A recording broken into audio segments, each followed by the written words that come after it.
Hello बच्चों, quantum numbers के बारे में बात हो रही है। n इज इक्वल्स टू 4 के बारे में बात करते हैं। तो n इज इक्वल्स टू 4 के लिए कितनी सबशेल्स आएंगी?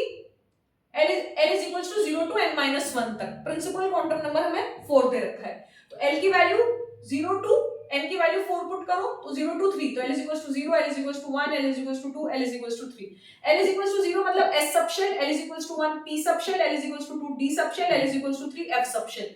पहले शेल में अगर n इज इक्वल्स टू 1 होता तो पहले शेल में एक subshell s, n is equals to 2 होता तो दो सबशेल, पहले शेल में एक सबशेल, दूसरे शेल में दो सबशेल, तीसरे शेल में तीन सबशेल, चौथे शेल में चार सबशेल।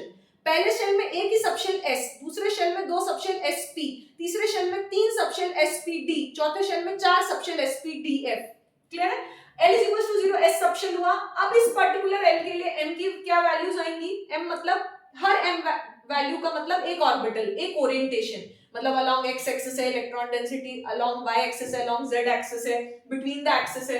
तो m की वैल्यू कहां से कहां तक जाएगी? -l टू 0 टू +l, मतलब 2l + 1 ऑर्बिटल्स जाएंगे। एक पर्टिकुलर सबशेल में कितने ऑर्बिटल्स हैं? तो l is equals to 0 put करेंगे तो m की वैल्यू 0 आएगी, मतलब एक ऑर्बिटल।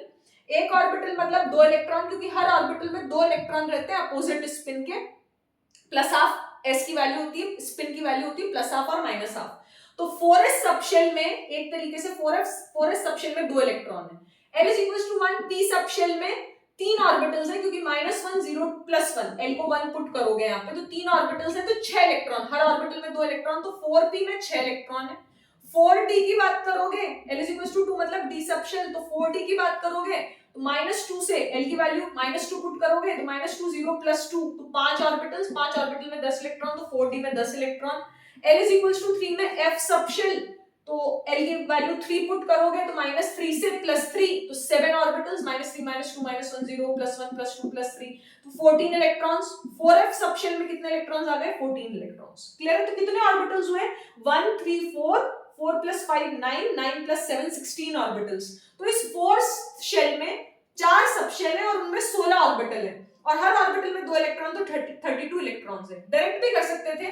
अगर हमें n पता है, प्रिंसिपल क्वांटम नंबर 4, तो उसमें n स्क्वायर क्या होंगे? ऑर्बिटल्स होंगे, और 2n स्क्वायर क्या होंगे? इलेक्ट्रॉन्स होंगे। तो n square 4 square 16 electrons, 16 orbitals, और 2n square 2 * n square 2 * 16 32 electrons. Thank you.